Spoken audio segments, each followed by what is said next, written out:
Assalamualaikum warahmatullahi wabarakatuh. So hari ini kita akan mengupas sedikit berkenaan dengan tajuk artikel kita, iaitu The Malaysian Juvenile Justice.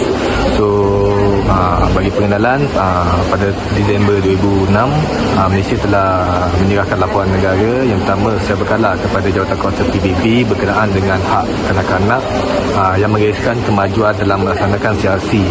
So dalam menangani isu ini, Malaysia perlu mendapatkan bantuan teknikal daripada PBB, termasuklah UNICEF.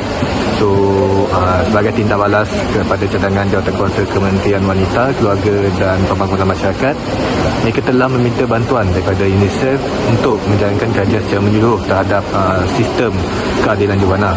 So kajian ini telah dijalankan oleh Child Frontier yang merupakan syarikat penyelidik hak kanak-kanak antarabangsa. Pasukan penyidik terdiri daripada seorang penyidik antarabangsa dan 3 orang penyidik kebangsaan yang telah dinasihatkan oleh Jawatankuasa Teknikal yang terdiri daripada ahli akademik tempatan dan pakar keadilan juvana. So persepsi umum menyifatkan bahawa dalam beberapa tahun kebelakang ini kanak-kanak melakukan jenayah yang serius secara meningkat. Walau bagaimanapun, pengumpulan data untuk yang tidak konsisten telah menyukarkan sesebuah agensi untuk mendapatkan keputusan yang sahih. So statistik polis menunjukkan peningkatan yang stabil dalam bilangan kanak-kanak yang ditangkap kerana kesalahan jenayah kod antara tahun 2003 sehingga 2008. So pada tahun itu kanak-kanak ditangkap kerana kesalahan dadah dan kesalahan ini meningkat secara mendadak. Okey, kita pergi kepada topik yang kedua, iaitu umur dan tanggungjawab jenayah. So menurut CRC, semua negara hendaklah menubuhkan undang-undang khas prosedur pihak berkuasa dan institusi khusus kepada semua kanak-kanak. So tujuan penubuhan ini ialah untuk melindungi keadilan terhadap juvana.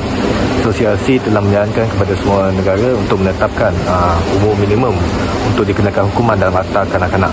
So menurut CRC lagi, kanak-kanak ditarifkan sebagai seorang di bawah umur 18 tahun.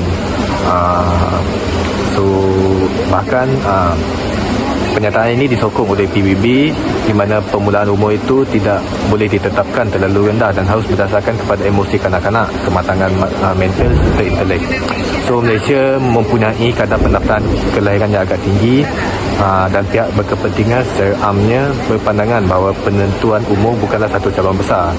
So kad pengenalan dan sijil kelahiran negara sebenarnya mudah untuk didapati untuk mengesahkan usia mereka. Namun cabaran akan timbul sekiranya kanak-kanak tersebut bukan warga negara Malaysia dan menjadi sukar untuk mengesahkan identiti mereka. So pihak berkuasa menasihati apabila kanak-kanak tidak mempunyai dokumen untuk membuktikan usia mereka, maka umur akan ditentukan melalui pemeriksaan perubatan ataupun dengan menyoal ibu bapa ataupun saudara mara. Baiklah, topik ketiga, penangkapan dan penyiasatan. Section 21 Akta Kanak-kanak 2001, iaitu Akta 61, telah mengatakan bahawa kanak-kanak yang berada di bawah umur 18 tahun ke bawah yang mempunyai kaitan dengan jenayah ataupun salah laku jenayah akan disebut sebagai jenayah kanak-kanak. Jenayah yang melibatkan kanak-kanak tersebut juga dikatakan sering berlaku akibat sikap ataupun faktor sekeliling yang akan mempengaruhi mereka semua. Undang-Undang dan Dasar Malaysia. Undang-Undang dan Dasar Malaysia ini juga digunakan dalam membantu pihak polis agar mereka dapat mengetahui akan hak-hak yang harus diketahui oleh mereka terhadap kanak-kanak. Kerana menurut artikel tersebut juga mengatakan bahawa kebanyakan pihak polis tidak menggunakan prosedur yang betul dalam mengurus kanak-kanak yang terlibat dalam jenayah. Struktur, proses dan amalan. Cabaran yang dihadapi oleh pihak berkuasa ataupun polis di Wajah Malaysia yang mengatakan bahawa mereka menghadapi akan kekurangan sumber dalam mengendalikan suspek dan mangsa kanak-kanak disebabkan kebanyakan polis pada masa kini kurang akan pendedahan ataupun latihan yang mencukupi dalam merawat kanak-kanak dan mengurus kanak-kanak yang terlibat dalam jenayah. Tanggungjawab tersebut juga harus dilakukan dengan betul untuk menyiasat kanak-kanak yang bersalah dengan bergantung kepada jenayah yang telah mereka lakukan. Okey, untuk topik keempat, kita akan masuk kepada jaminan dan penahanan sebelum pembicaraan. Kanak-kanak yang ditahan juga haruslah diberitahu oleh pihak polis akan sebab dan bukti yang menunjukkan mereka ditangkap oleh pihak berkuasa agar mereka dapat mengetahui akan akta yang harus dikenakan terhadap mereka berdasarkan kesalahan jenayah yang telah mereka lakukan. Undang-Undang dan Dasar Malaysia. Akta Kanak-Kanak juga telah menetapkan bahawa setiap kanak-kanak yang ditahan oleh pihak polis akan diberikan prosedur khas berkenaan dengan jaminan dan tempoh reman kanak-kanak tersebut, sama ada mereka akan dibicarakan ataupun dihantar ke sekolah pemulihan.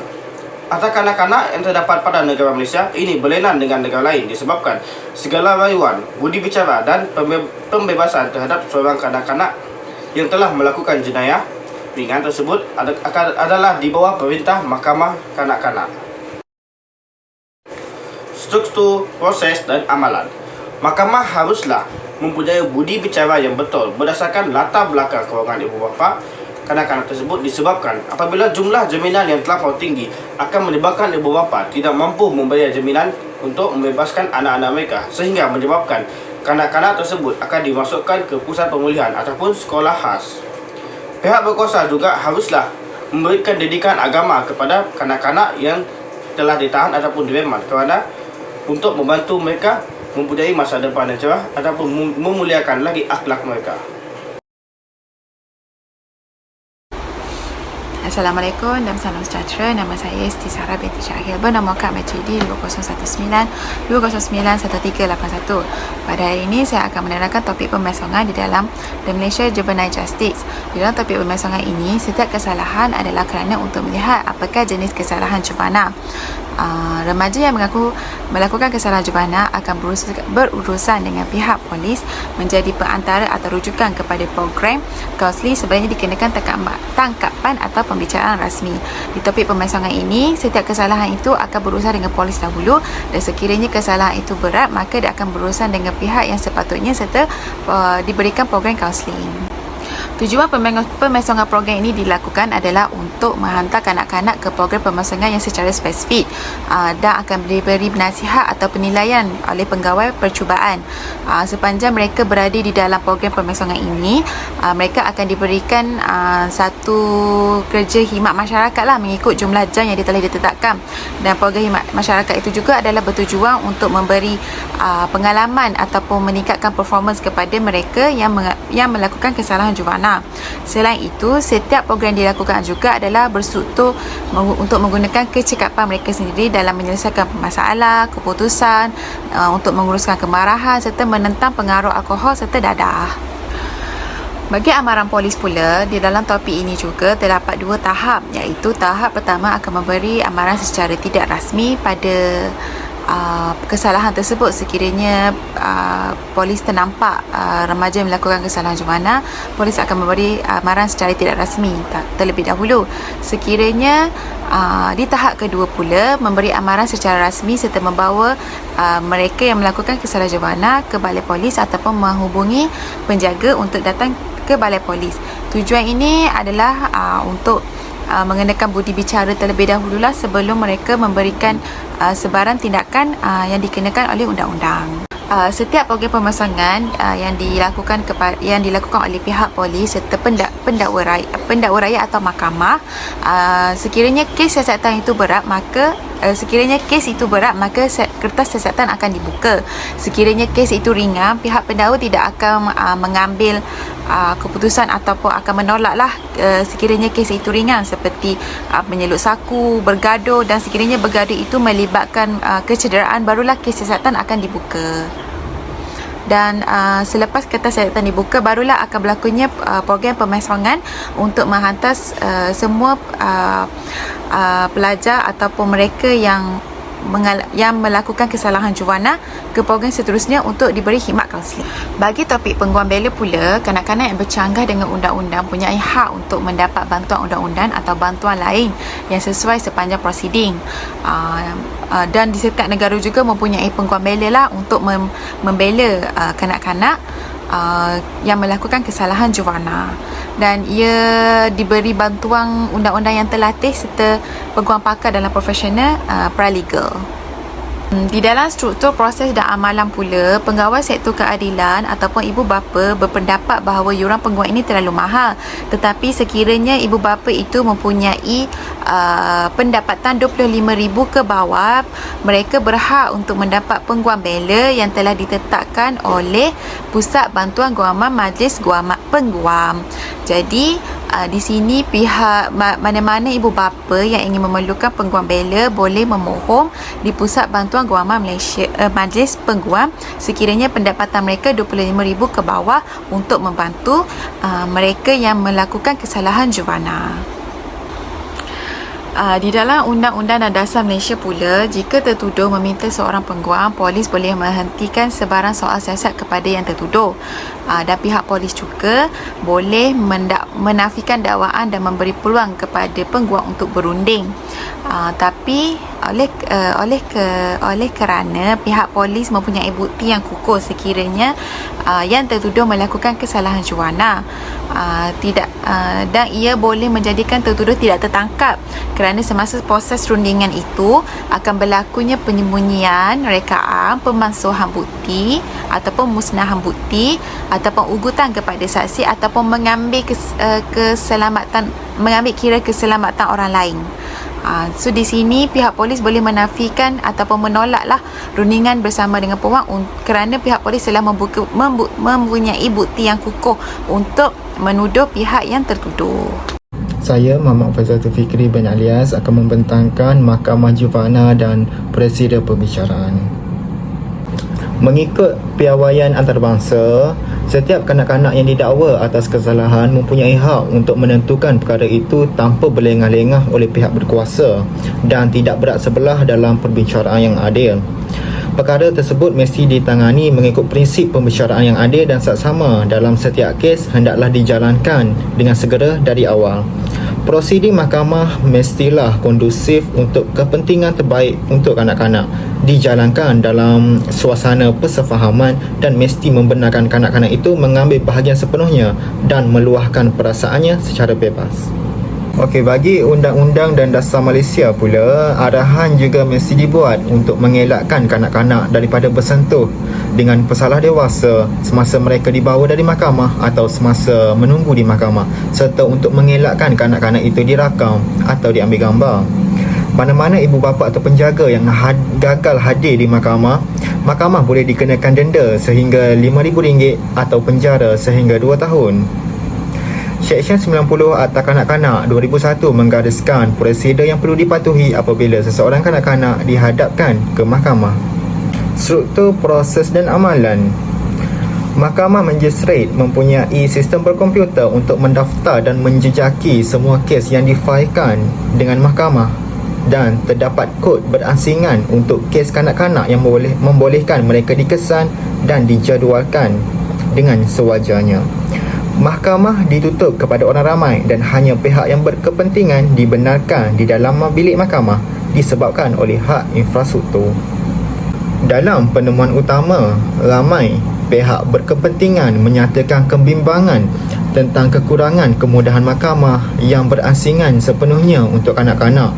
Langkah-langkah yang lebih besar boleh diambil menggunakan infrastruktur sedia ada untuk menjadikan pengalaman mahkamah lebih mesra kanak-kanak dan kurang menakutkan. Ada satu cadangan yang disyorkan bahawa Malaysia mengeluarkan arahan yang menyediakan magistrate dengan panduan terperinci tentang menjalankan prosedur mahkamah bagi kanak-kanak dan menggunakan budi bicara mereka di bawah Akta Kanak-Kanak. Assalamualaikum warahmatullahi wabarakatuh dan salam sejahtera saya ucapkan. Nama saya Nur Aisyah binti Perpaki, pemegang nombor matrik D2019209139, dan hari ini saya akan mengupas serba sedikit mengenai piawaian antarabangsa dan juga Convention on the Rights of the Child ataupun lebih dikenali sebagai CRC. Menurut penulis, hukuman yang telah dijatuhkan kepada pesalah yang telah melakukan jenayah adalah bertujuan untuk memberikan kesedaran kepada mereka atas kesalahan yang telah mereka lakukan.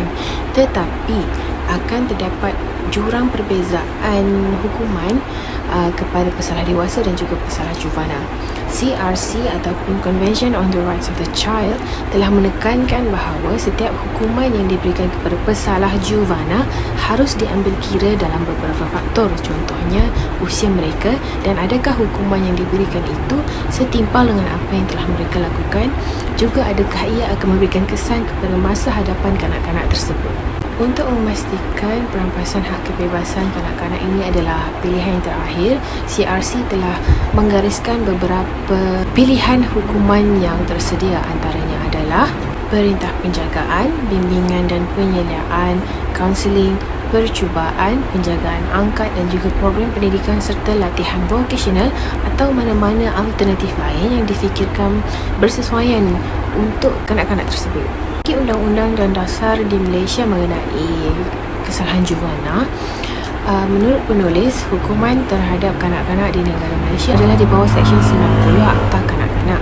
Akta tersebut mewajibkan mahkamah untuk mempertimbangkan laporan percubaan sebelum membuat perintah hukuman terhadap kanak-kanak yang telah melakukan kesalahan dan untuk mempertimbangkan pendapat penasihat mahkamah. Mahkamah juga boleh meminta laporan daripada pegawai kebajikan masyarakat, pengamal perubatan berdaftar atau mana-mana pihak yang mempunyai maklumat yang sahih tentang pesalah juvana tersebut.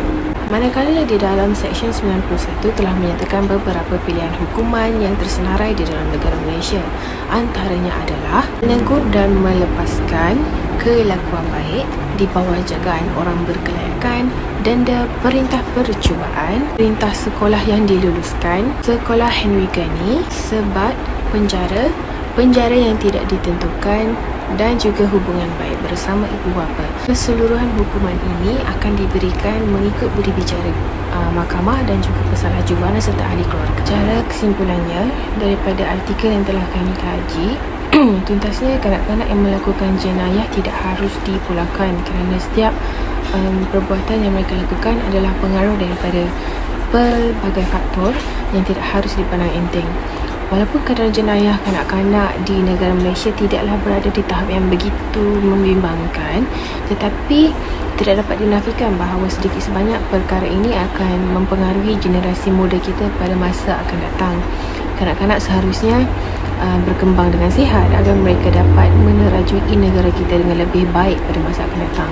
Semua pihak atau ejen terdekat harus berganding bahu serta bekerjasama untuk membendung kesalahan juvana ini daripada terus berleluasa.